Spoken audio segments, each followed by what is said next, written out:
بہت سے لوگ یہ کہہ رہے ہیں کہ عمران خان کی ٹانگوں پہ گولیاں نہیں لگیں اور یہ ایک ڈرامہ ہے جو گھڑا گیا ہے. اور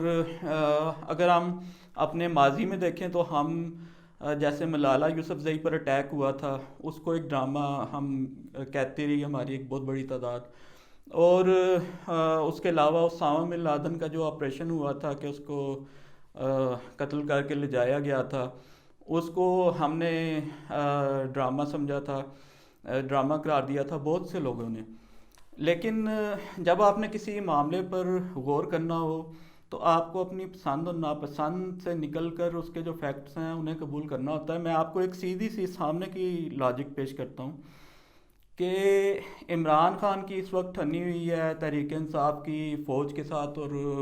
خفیہ ایجنسیوں کے ساتھ, اور وہ ان کے عتاب کا نشانہ ہے. اور ایون جو جرنلسٹ سپورٹ کر رہے تھے عمران خان کو اور پی ٹی آئی کو, ان میں سے کچھ کو بھاگنا نکلنا پڑا ملک سے اور کچھ کو خاموشی اختیار کرنی پڑی. تو کیا ایسے موقع پر فوج سے زیادہ اور سپہ سالار سے زیادہ اور خفیہ ایجنسیوں کے جو ہیڈ ہوتے ہیں ان سے زیادہ کون باخبر ہوتا ہے کہ کیا صورتحال ہے, حقیقت کیا ہے؟ کوئی نہیں جانتا کہ عمران خان کے قریب کا کون سا بندہ کس کو انفارمیشن پرووائڈ کر رہا ہے, اور انفارمیشن نکل آتی ہے.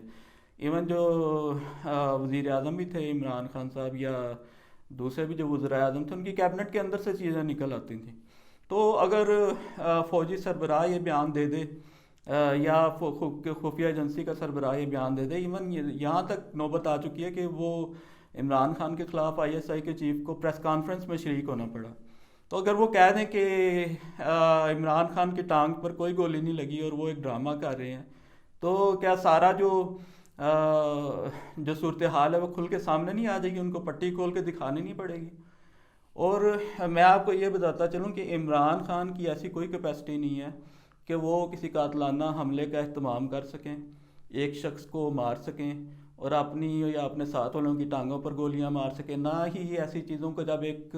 آپ کے سامنے ایک مجمع کھڑا ہے, ہزاروں کی تعداد میں لوگ کھڑے ہیں یا سینکڑوں کی تعداد میں کھڑے ہیں, اس صورتحال کو کوئی بھی نہیں کنٹرول کر سکتا. کون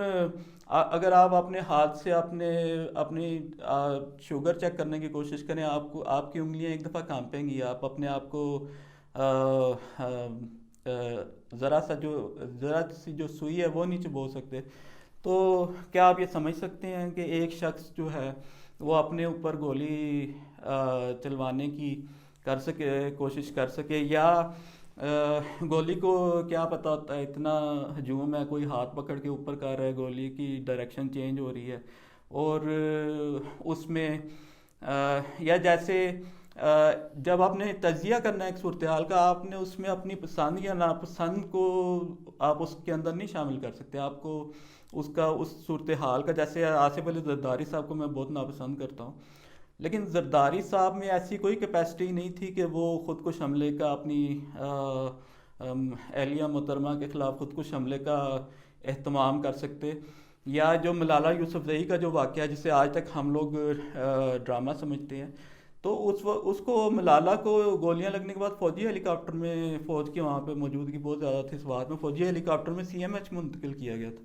اور فوج کی ان دنوں امریکہ کے ساتھ بڑی ٹسل چل رہی تھی, اور وہ فوج جو امریکی تھے وہ یہ کہہ رہے تھے کہ ہم افغانستان میں پاک فوج کی وجہ سے ہارے ہیں اور آئی ایس آئی کی وجہ سے ہارے ہیں. تو وہ ملبہ ان کے اوپر ڈال رہے تھے اور ان کی بڑی آپس میں ٹسل اور وہ چل رہی تھی. اب اس میں جیسے اسامہ بن لادن کا واقعہ تھا, اسامہ بن لادن کے قتل کے بعد اس کے پیچھے بیوائیں تھیں اور بچے تھے جو پاکستانی عدالتوں میں پیش ہوتے رہے تھے اور ان کی بیانات قلم بند ہوتے رہے تھے. اور تو میں یہ کہنا چاہتا ہوں کہ جو آپ نے جب کسی واقعے پر غور کرنا ہے تو آپ نے تجزیہ کرنا ہے اس کا, تو آپ کو اپنی پسند اور ناپسند جو ہے وہ بیچ میں سے نکال کے اس کو دیکھنا پڑے گا. آپ کو یہ نہیں ہے کہ اگر آپ کا ایک پسندیدہ شخص ہے تو اس کے خلاف کسی بات پہ یقین ہی نہ کریں, اور اگر ایک شخص آپ کا ناپسندیدہ ہے تو اس کے حق میں کسی بات پر یقین نہ کریں. تو اگر آپ ایسا کریں گے تو آپ حقائق سے بہت دور ہوتے جائیں گے. آپ اپنی ایک جس کو کہتے ہیں کہ ایک کنویں کا مینڈک بن جاتا ہے آدمی, کہ وہ ایک بہت محدود سے تناظر میں دیکھ رہا ہوتا ہے چیزوں کو.